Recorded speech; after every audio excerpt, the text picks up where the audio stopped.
é uma das paisagens mais conhecidas do planeta. Um monumento natural fabuloso.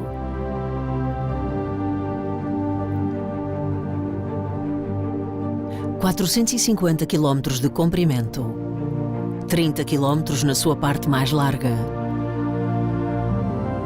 1.300 metros de profundidade média. O Grand Canyon.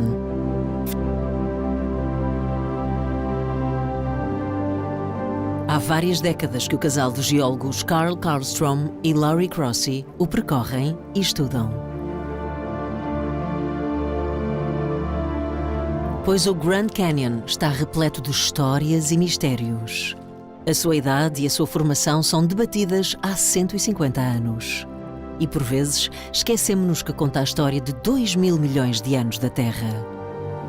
Each layer, like a chapter of a book, as we go back in time, as we go down the river, we go down deeper into Earth history. And that's going to be part of our adventure, is looking through this great library of geology exposed here in Grand Canyon. Para lá chegar, é preciso enfrentar os 450 quilómetros do rio Colorado que corre pelo Grand Canyon. Atravessar uma centena de correntes rápidas.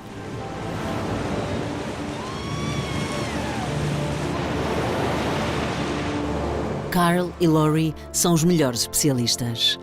Já realizaram centenas de expedições. No Grand Canyon, investigam a explosão da vida.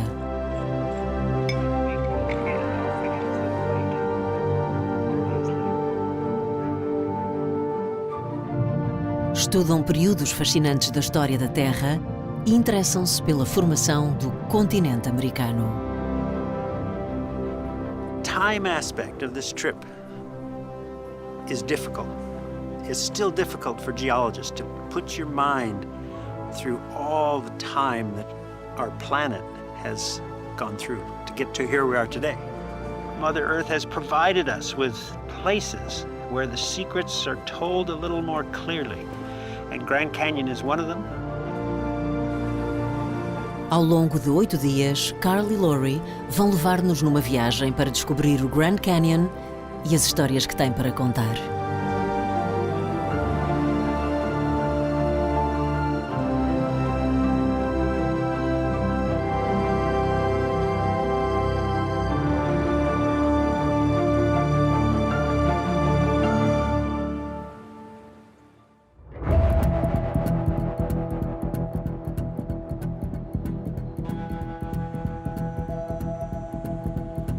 Esta viagem começa em Lee's Ferry, o único acesso ao rio Colorado para um barco em centenas de quilómetros. O ponto de partida desta descida do Grand Canyon.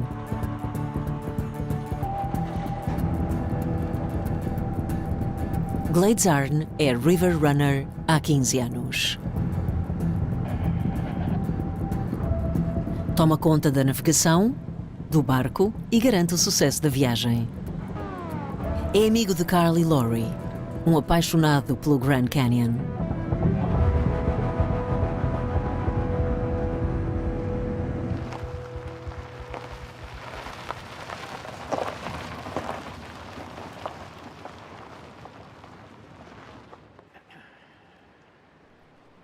Carl e Laurie já estão na zona de entrada na água. Geoff Carpenter, ou Carp, está com eles. Carp é muito próximo deles. É naturalista e acompanha-os nesta navegação. Já desceu o Grand Canyon umas 50 vezes, muitas vezes à caça de répteis. That's maps. Maps and books.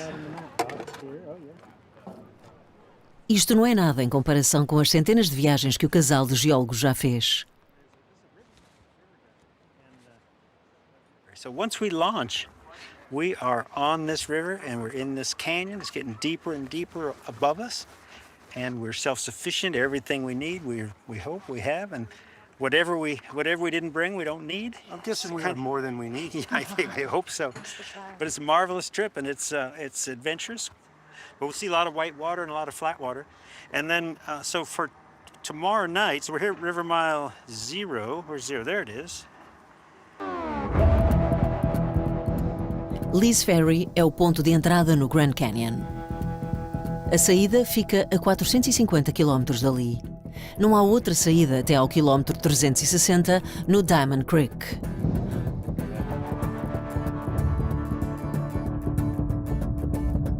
O Grand Canyon espanta pelo seu tamanho gigantesco. 30 km na sua parte mais larga. 1.300 metros de profundidade média no interior do Planalto do Colorado.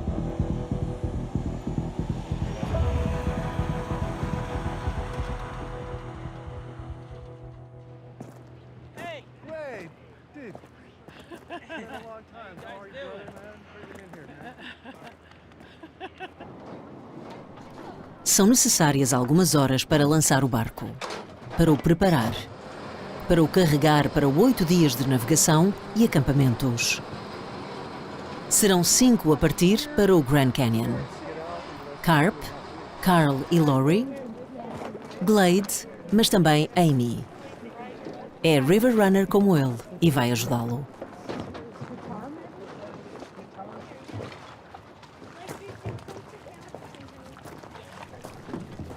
Cada viagem ao Grand Canyon é uma experiência diferente.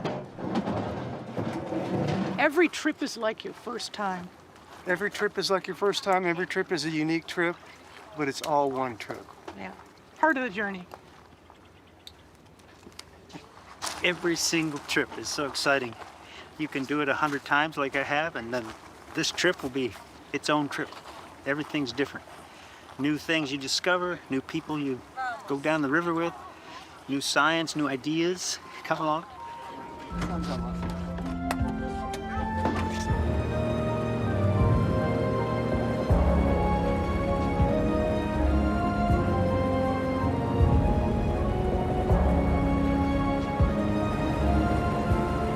Em Lee's Ferry, nada nos dá uma ideia da escala do empreendimento.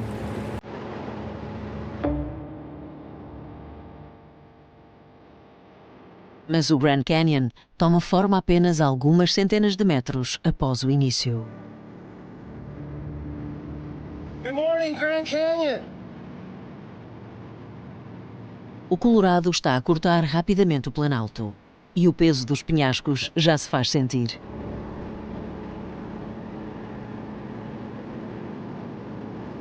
Ao 8º quilómetro, a Ponte Navarro representa o último contacto com construções humanas durante muito tempo.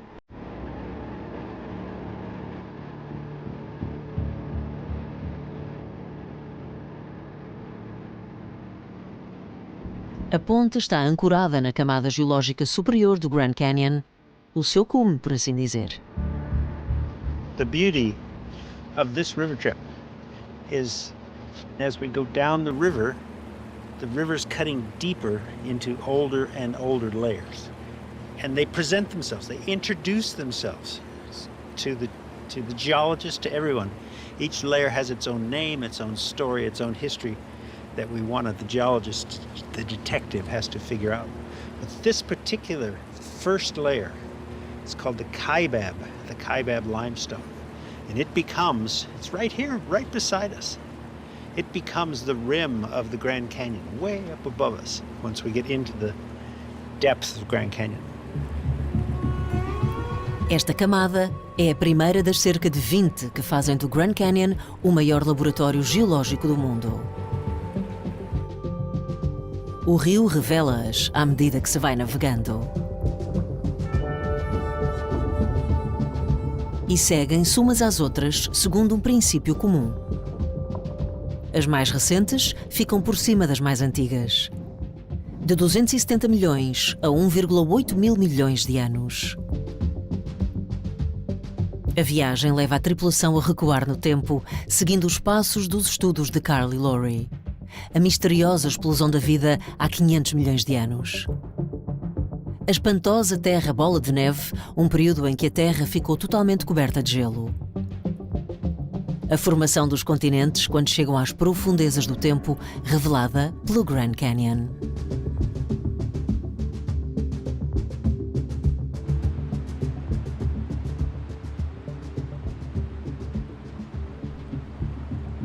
Carl e Lori vêem nas rochas do Grand Canyon os ambientes do passado. O extraordinário dinamismo da Terra, os mares, os rios e os desertos que desapareceram. Feel like you're in the Sahara Desert or one of those big dune seas they're called, sand seas. The rocks tell us stories. So see how that's a set right there that's pinching? That set represents the migration of a single dune. And then this would be another dune and another dune.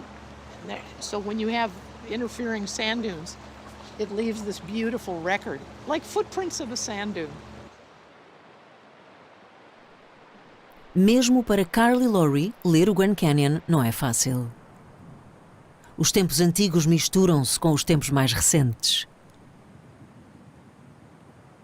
There's old stories embedded in the rocks and there's young stories about the river carving, and you flip a little switch and you go from millions to thousands to billions and back. We're so lucky. Well, in Grand Canyon, you have to do all of it You do. because there's geologic time all around you at all different scales. Yeah, that's right.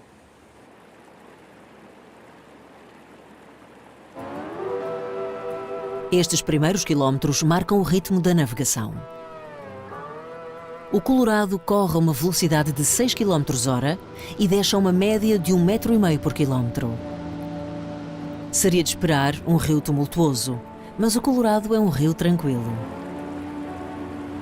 Até aparecer o rápido de House Rock.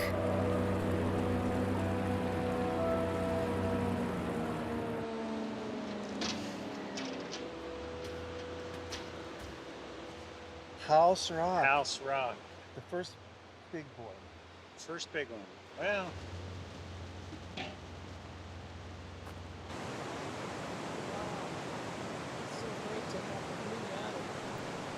Para os River Runners, o Grand Canyon começa em House Rock. Looks like a fun level. oh, I love this rapid. Oh man, That is so beautiful. it really is. Mas um rápido não é apenas adrenalina num barco.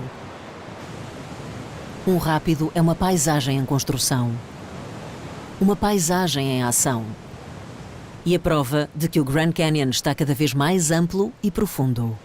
You know, we say that the Earth is dynamic, and the forces of erosion, the climate, all these things play a role in shaping the landscape. In Grand Canyon, the rapids are always forming where side canyons come into the main stem. When a rainstorm comes to this region, the water floods off the edge and is able to carry big, large boulders down into the arroyos, which then wash into the Colorado River. So it's the side streams that help widen the canyon, and the storms and the seasons, millions and thousands of seasons, working through long geologic time.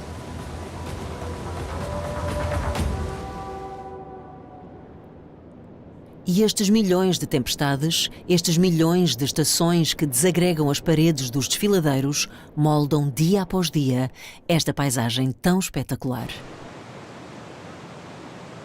And Ryder Canyon right here drains a big area up on the plateau, funnels that water, carving this narrow slot canyon and bringing that debris during storm events out, forming a fan. We see a beautiful debris fan in front of us. What that fan building out does is it pushes the river over against this sheer cliff on the left side. And so we form this beautiful sinuous rapid. House Rock é o primeiro grande rápido do Grand Canyon. Glade gosta de ver no que se está a meter. Okay, so what's your line? What's your plan to get down through there? Well, I think I'm gonna just kind of ride this tongue out there.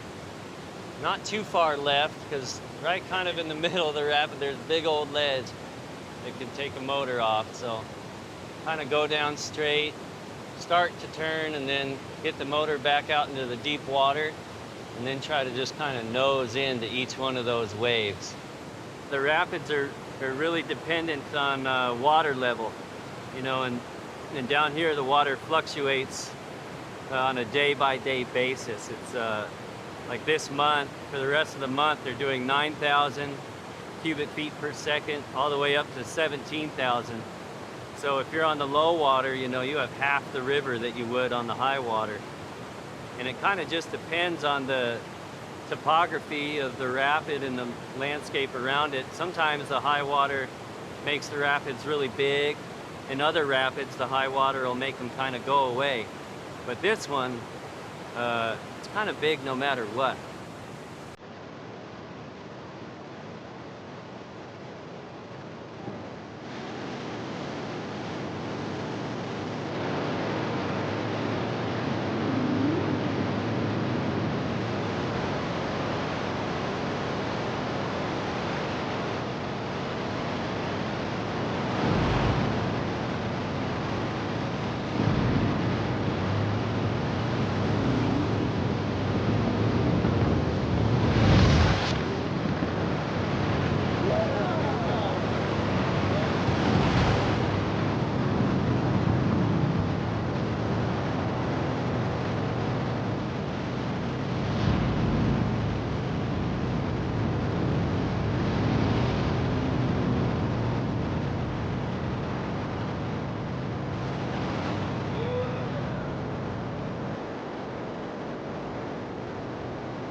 That was refreshing. I like that.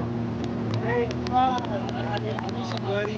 That was fun, huh? That's refreshing. Being on the edge. I like it. Hey, did you look down in the hole? Did you see the bottom? No. It's on that one way it came over. Sometime around this time of day, we'll start looking for a camp. And you know, some are really big and wide open, some are a little more cozy and bushier and stuff, but they're all good. And at the end of the day, you're friggin' camping in Grand Canyon, so hard to complain. Ser river runner significa dominar a arte de navegar no rio e nos rápidos. Mas é muito mais do que isso. É ser responsável pela segurança, pelos acampamentos, pelas refeições e pelo ambiente.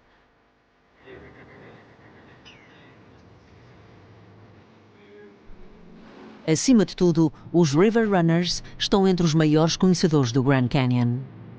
Um conhecimento do terreno, um conhecimento sensorial.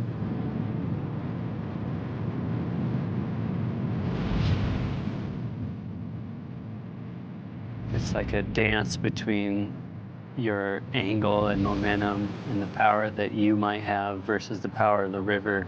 What got me is it's that dance that you are, you know, this boat is a tool of your idea of how everything is working down there. Quando Glade manobra rápido, põe em ação tudo o que sabe sobre o local.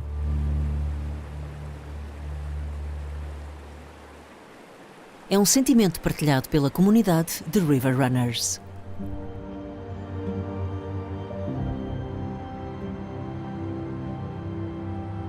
É até uma cultura, cujo coração se situa ao redor de Flagstaff. Almost to the boat shop, top of Grand Canyon Avenue here. Home of Brad Dimmock. I met him a few years ago and started building boats with him. He's been a pretty big pillar in the boatman community. He's been guiding for 50 years. Here we are.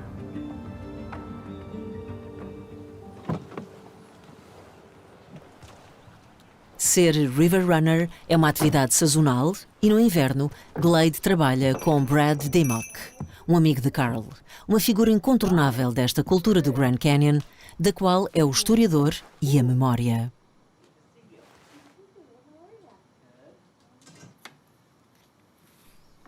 Tudo no seu ateliê reflete o espírito desta comunidade.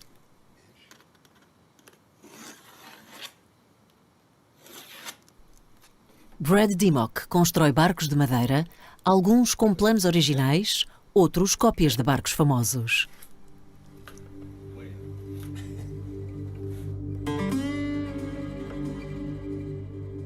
O mais famoso é o de John Wesley Powell, o primeiro homem a descer o Grand Canyon e a registá-lo no mapa.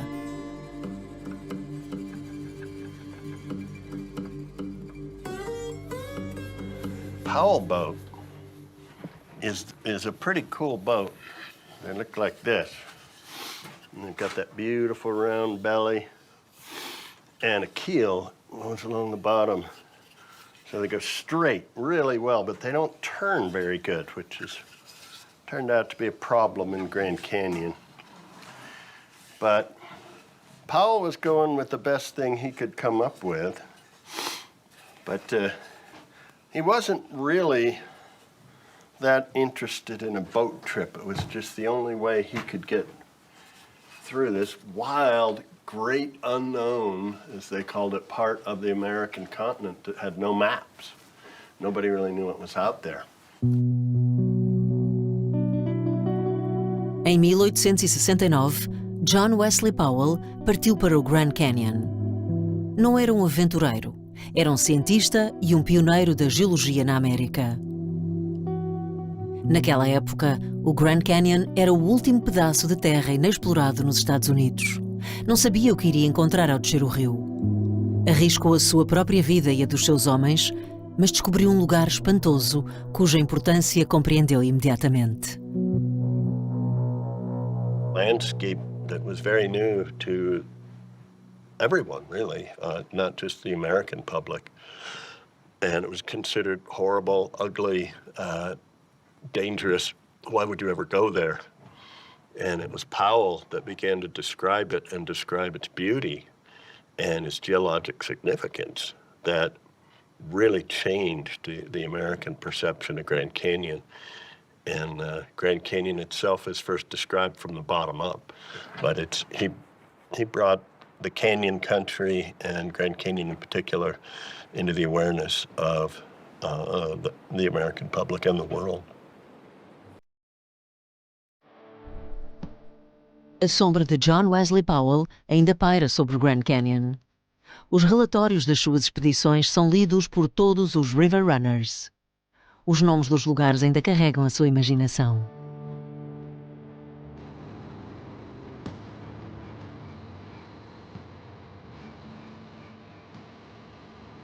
Como Marble Canyon, o Canhão de Mármore, onde a equipa fez progressos no seu segundo dia no Colorado. Yeah, when John Wesley Powell came through here, he called this Marble Canyon. And it was because of this rock reminded him of marble. And in a way, it's like marble, of course. It's the limestone, which if you metamorphose limestone, you get marble. So it's kind of a similar look. But he knew it wasn't a metamorphic rock.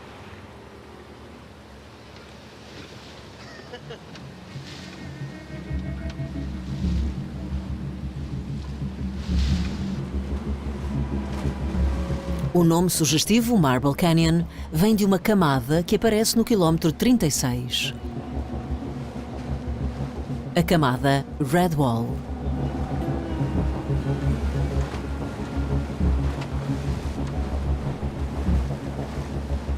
A equipa entra num mundo onde tudo são fendas, cavidades e grutas. Esta camada de Red Wall é o lar do imenso reservatório de água do Grand Canyon.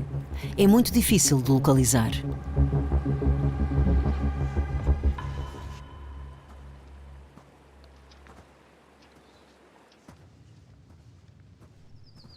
Carl e Lori estão a tentar perceber exatamente onde está armazenada e como se move. Wow. Well, watch your head on the ceiling. Yeah. You can see how the limestone's been dissolved away. Isn't that crazy? Oh man, look at the texture. Beautiful. Oh. Glade é o único do grupo que já esteve nesta gruta. Whoa. Começa por lhes mostrar alguns cristais sobre a rocha. A little later in the rock history. Here's another symptom. I got one other cool thing to show you guys. You just hang here. I'll be right back. Mas é sobretudo a viagem da água que ele quer repetir. So we have vertical passageways for the water to move down into the aquifer. Wow. These are the super highways of groundwater hydrology. Well, water follows the gravity, so it'll come down and form pools in this large world-class aquifer. We call it an aquifer. Well, I don't see any water here, but the evidence of the water carving the caves is all around us. And you can imagine this network is just all interconnected passageways and some big rooms like we're in here. And when the aquifer's wet times in Earth history, the aquifer fills with water, and there would be a great deal of water stored in these bigger areas. And then when the canyon cuts down, the river cuts down, the water is following the base level, and these aquifers can drain. And so this part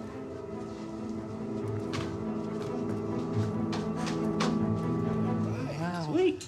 That was amazing. What a view. Isn't that cool? You float up there like water in an aquifer.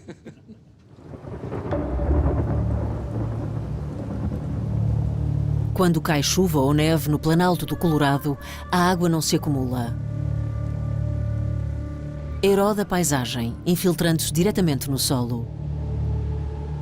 Desloca-se ao longo de uma rede complexa até chegar ao aquífero nesta camada de Red Wall, que abastece todas as nascentes, cascatas e fontes do Grand Canyon.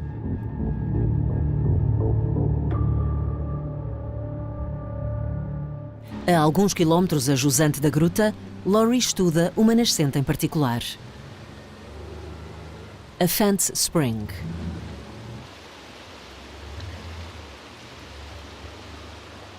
Okay, Beauty, the water's boiling up in, the lower world water coming into the river.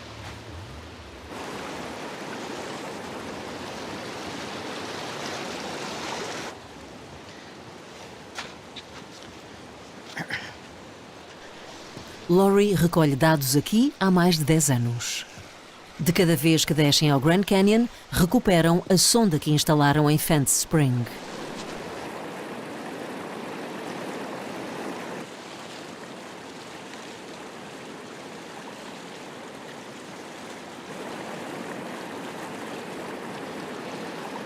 To help you? I can't get it off. Here's the second set of channel locks. Let's try with two. Huh? Yeah, I can do it too. Okay, be very careful with this one. They mean a lot to me. It's what? That one, this pair means a lot to me, so don't drop that one. Oh, okay. Whatever you do. No pressure. Those are your dad's? No, it's got my name engraved with the date of my first trip on it. Aww. They gave it to me when I got a boat. Yeah, but you gotta be real careful with it. I know. Okay.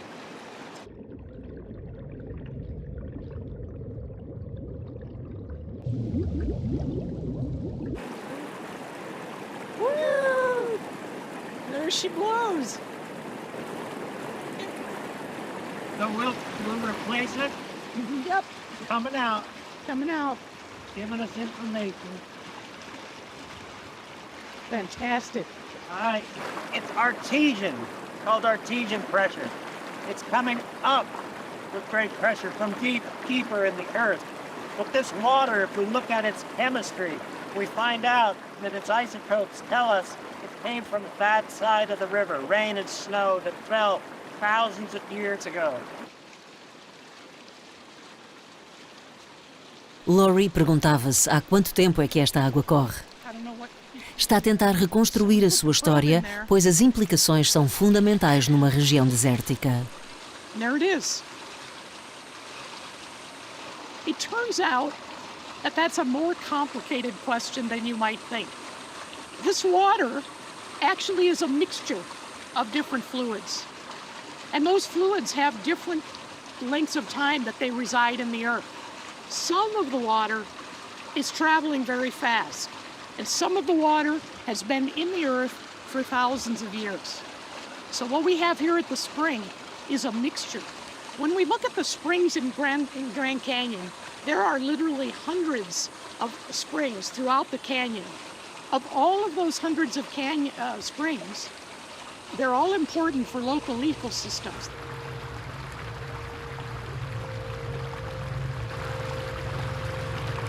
No Grand Canyon, a vida nasce das nascentes. E alguns quilómetros depois de Fent Spring, Vasey's Paradise é o melhor exemplo disso. So beautiful, and you can smell it.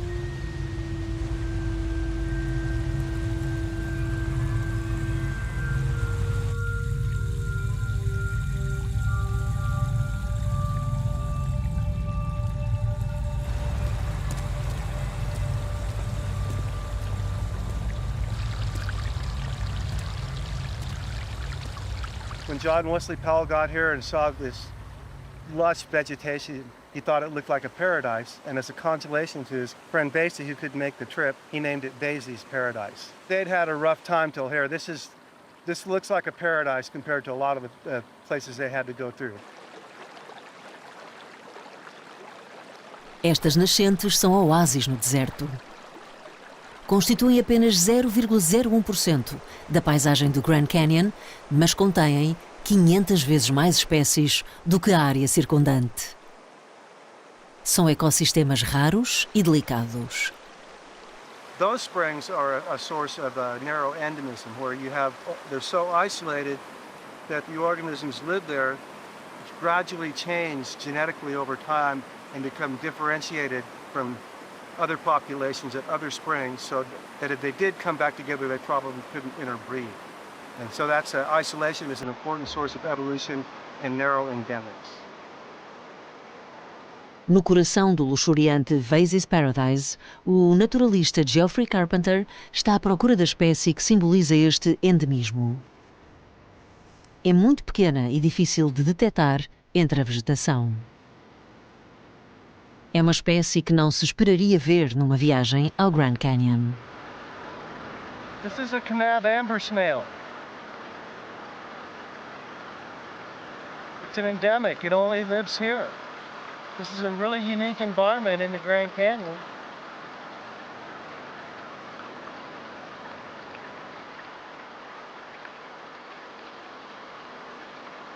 So this is its only patch habitat hereabouts, so we call it a narrow endemic. Beautiful little snail. I can see a little bit of an amber shimmer when the light hits it right. O pequeno caracol âmbar de Kanab é, portanto, o animal emblemático do Vasey's Paradise. No Grand Canyon, cada nascente é única e abriga o seu próprio conjunto de espécies.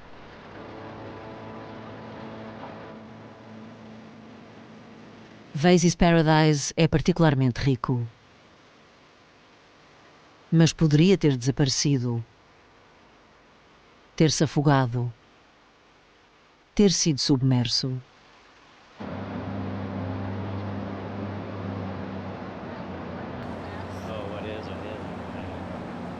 A cerca de 10 km a jusante, as cicatrizes de um projeto de barragem abortado ainda marcam a rocha. These holes all around here, they're kind of all over, sprinkled throughout this little section. They're all test adits. They're testing the integrity of the rock to see if it was suitable to build a dam site, to build a dam right here. So we call it the Marble Canyon Dam Site. And this was back in probably early mid-60s when all this stuff was going on. They had a pretty grand plan. Remind us what could have happened. Totally. Yeah, it is a good reminder. It's so visual, too, to imagine a concrete wall here that's immensely thick to hold back and a huge amount of water. Mm-hmm. And that water would have gone into all these old cracks in the aquifer, refilled the aquifer. Yeah, could you imagine? Just the unintended consequences of the dams were not really thought through for Glen Canyon even.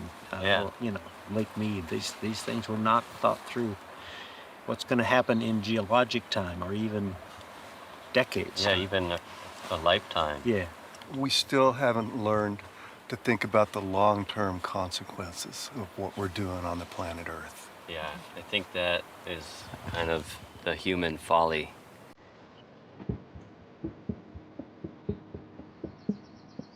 O os seres humanos têm agora um grande domínio sobre a vida no Grand Canyon.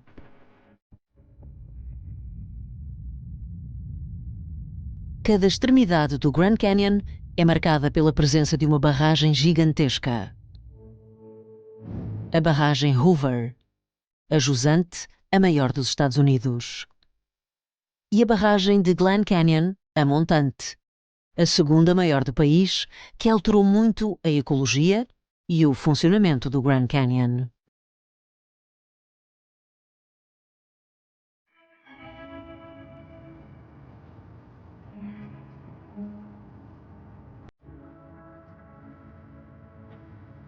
Glen Canyon Dam is 200 meters tall.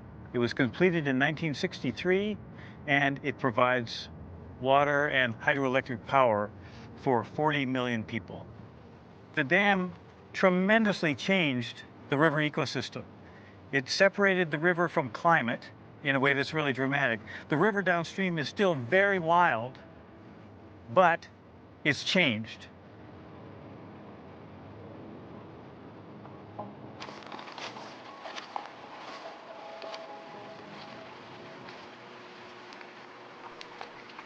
Larry Stevens é amigo de Carl, Lori e Carp. Sendo river runner e ecologista, tem um conhecimento íntimo da flora e fauna do Grand Canyon. Estuda, em particular, os impactos da barragem. São visíveis desde o sopé da estrutura de betão, nas algas que Larry recolhe.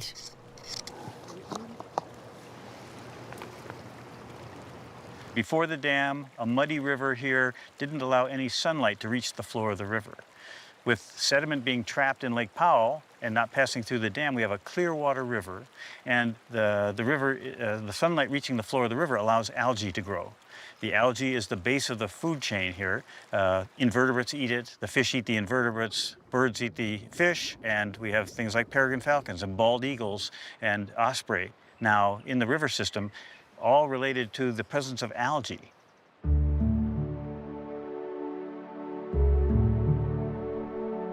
Larry está constantemente a monitorizar os parâmetros da água do rio.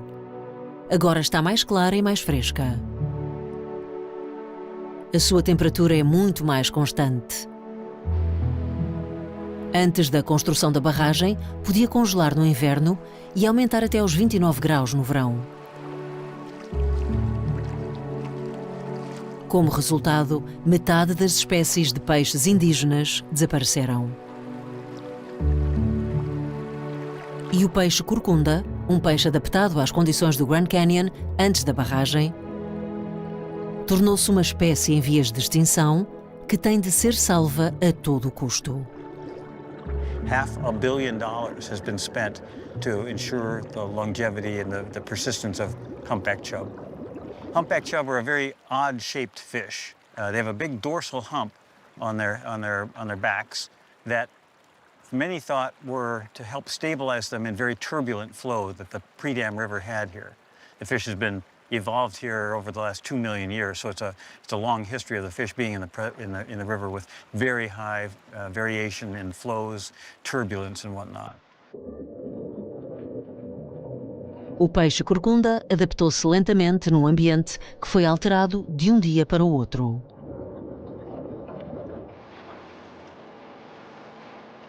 Abaixo da barragem, o Colorado já não corre livremente como dantes. Costumava ser tumultuoso, rápido e corria sem obstáculos.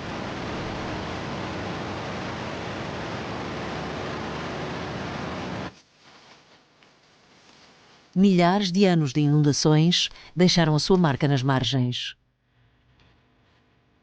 Nessa altura, o Colorado era um rio livre que levava tudo no seu caminho. The scouring floods that came through in pre-dam time removed vegetation every year from the shoreline. Oddly, the dam has actually increased biodiversity here because it's a much more stabilized ecosystem.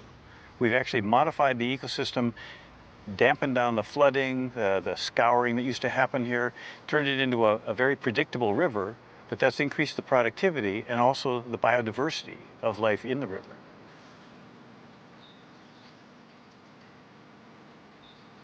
O tamarisco é o exemplo perfeito desta evolução paradoxal.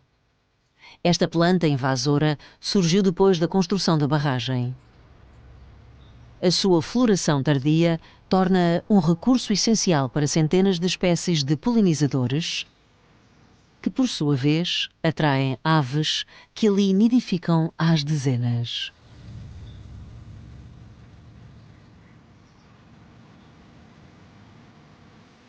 A barragem estabilizou o ambiente e aumentou a sua riqueza. Mas está em permanente evolução. E Larry está constantemente a descobrir espécies que não viviam no Grand Canyon.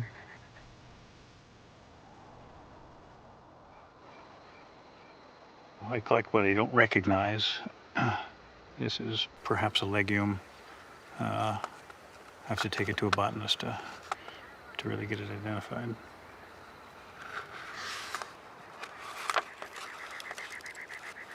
And these big strange plants. This is actually a desert willow, so I know this genus Chalopsis, but it's a new non-native species in the river corridor. So this is the first record of it, and this will be pressed and provided, given to a museum. Nature's moving along at its own pace. No matter what we do, nature will still proceed. Glen Canyon Dam has a life expectancy of 640 years before it totally fills with sediment, and water pours over it, and then very quickly the cliffs will erode around it, and the river will return to its course. That because of my geological training, that gives me a little bit of solace.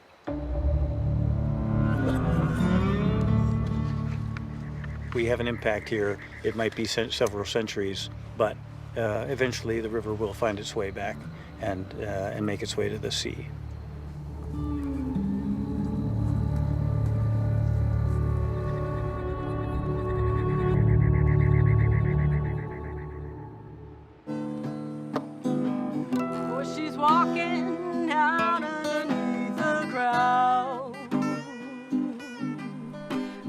O terceiro dia começa calmamente, com música a tocar no acampamento.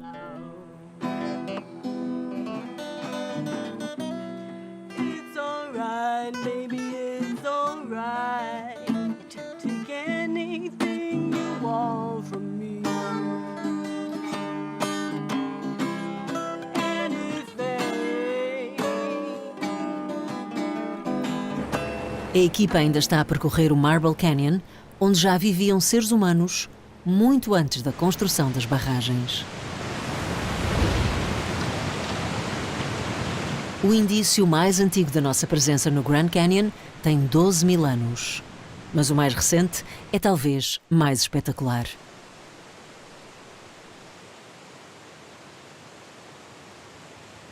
So if you guys look at the base of this cliff on the right here, you see these three little alcoves. And on that far right alcove, you see these four little square dots. Those are the doorways to the Nankoweap granaries. They're open now, but when they were in use, they would be sealed up with another piece of stone. Os índios Pueblo viveram aqui há cerca de 1000 anos e armazenavam os feijões, a abóbora e o milho que cultivavam em alguns dos deltas do Grand Canyon nos celeiros de Nankoweap. Nessa altura, o clima era mais úmido do que é hoje. Depois, uma grande seca atingiu o sudoeste americano e os índios Pueblo abandonaram gradualmente o Grand Canyon.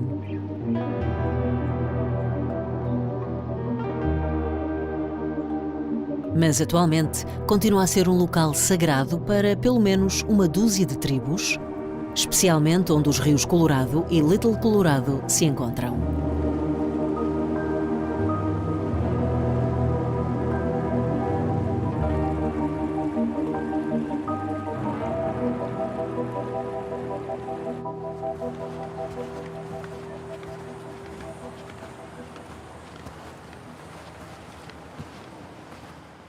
So it's a very special environment for the ecosystem.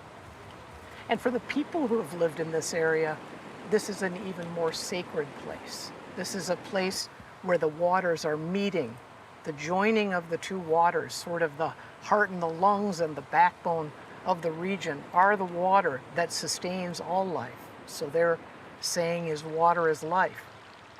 The birthing place of the Sipapu or Sipapuni was a few miles up here, and according to their legends, that's where all life comes from. So Well, important it's a very sacred cultural place to the for tribes a who, lot of tribes. yeah. No quilómetro 99 da descida, o Little Colorado deságua no Colorado. É muito mais do que um simples afluente.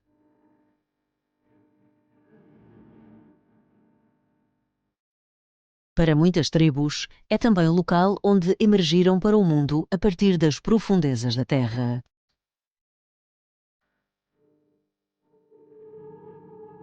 Como é o caso dos índios Hopi.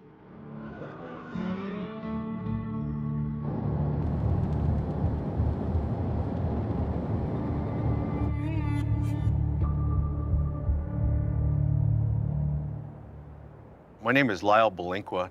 I'm a member of the 3rd Mesa Greasewood clan from the village of Bakavi. And my lineage is of the Hopi people. And my people are the ones who built this ancestral place here. Within Hopi oral tradition, we talk about this being the 4th world of the Hopi. Hopis believe that we occupied 3 previous worlds before this 4th world. The emergence point for this 4th world is down in the Grand Canyon from the confluence where the Little Colorado River and the Colorado River meet. When those clans emerged out of the Grand Canyon, and that's really a metaphor talking about the ancestral people moving out of the Grand Canyon to start exploring different parts of the Southwest. And out of that emergence point come many Hopi clans that are still around today.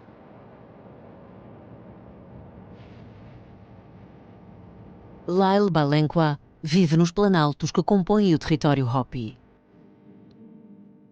O local final da grande migração que teve lugar há cerca de 800 anos.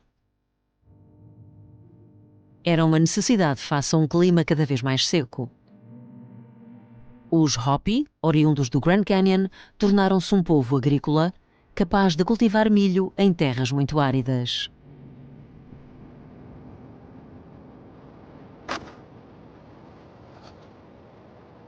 So when we emerged into this new 4th world, we were given 3 sets of technology that we would use to sustain ourselves in this new landscape. We were given a gourd of water, a bag of corn seed, and a planting stick. And so that was the gift given to us, which we were then used to sustain ourselves as we migrated across the landscape. And so for us, corn is the foundation of who we are. So there's a connection between the seed in Grand Canyon and the seed that we now grow at Hopi.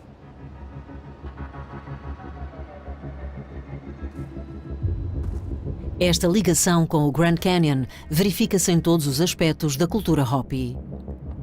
Os grãos de milho, a sua história oral e o seu simbolismo. Na reserva, uma coleção excepcional de sinais e gravuras rupestres sugere que os antepassados de Lyle inscreveram um mapa em pedra para mostrar o caminho para o Grand Canyon. But we know that that image on the far left there references the Grand Canyon. And you see it kind of traverses this trail system maybe that kind of connects to this spiral here. So the spiral itself could be indicating this spot that we're at right now.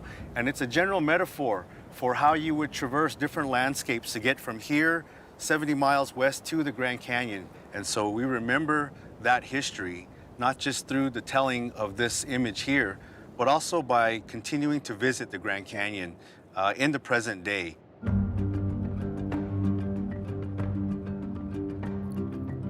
Os Hopi comemoram regularmente as suas origens nos seus locais sagrados, na confluência dos rios Little Colorado e Colorado. Esta confluência é um ponto-chave no Grand Canyon, onde o Colorado perde permanentemente a sua clareza devido à barragem. And hello, Colorado. Yeah. I know, I always like it muddy, actually. Natural. You do? O Little Colorado fornece sedimentos para o rio principal. Aqui, o Colorado redescobre a cor que lhe deu o nome.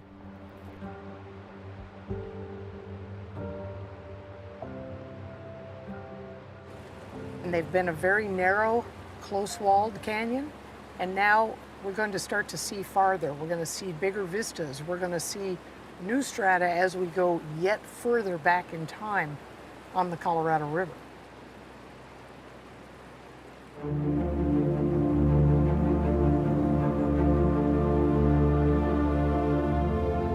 Carl e Lori chegam ao seu campo de estudo. Nestas paisagens, observam a formação dos continentes, a evolução da vida e a Terra quando teve o aspecto de uma bola de neve. Interrogam-se sobre a formação do Grand Canyon. Viajarão através das profundezas do tempo geológico, onde os rápidos se tornam furiosos e dão origem ao Vale da Adrenalina. Começa uma nova viagem.